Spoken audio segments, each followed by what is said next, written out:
So ito na po yung launching gantry na galing doon sa Maya Valenzuela Station, no? So napakabilis po ang movement ng launching gantry dahil nandito.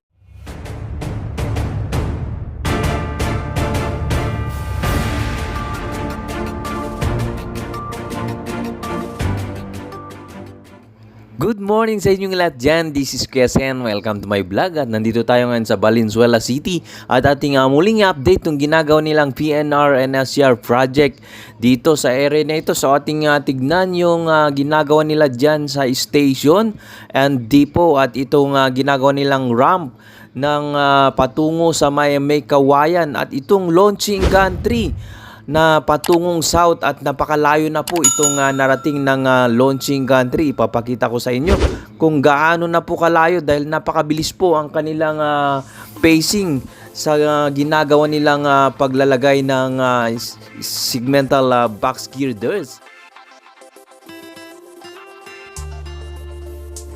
Sa mga bago pa lang dyan at sa mga hindi pa po nakapag-subscribe, please like, share, and subscribe po para ma-notify po kayo tuwing may bago tayong upload. At paki-comment na rin po kung ano po yung masasabi nyo sa project na ito. Maraming salamat po! So ito na po yung station na kanilang ginagawa dito sa may bandang gilid ng depot.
Ito na po yung viaduct ng galing sa may kawayan, no? So ilang span na lang ay madudugtong na itong viaduct ng may kawayan hanggang dito sa Valenzuela.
So ito na po yung launching gantry na galing doon sa Maya Valenzuela Station, no?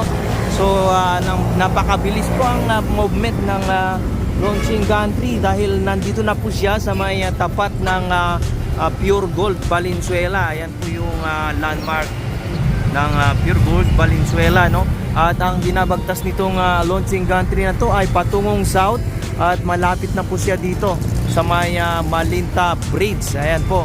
So ito po yung update dito sa kinaroroonan ngayon ng launching gantry ng Valenzuela PNR and SCR project.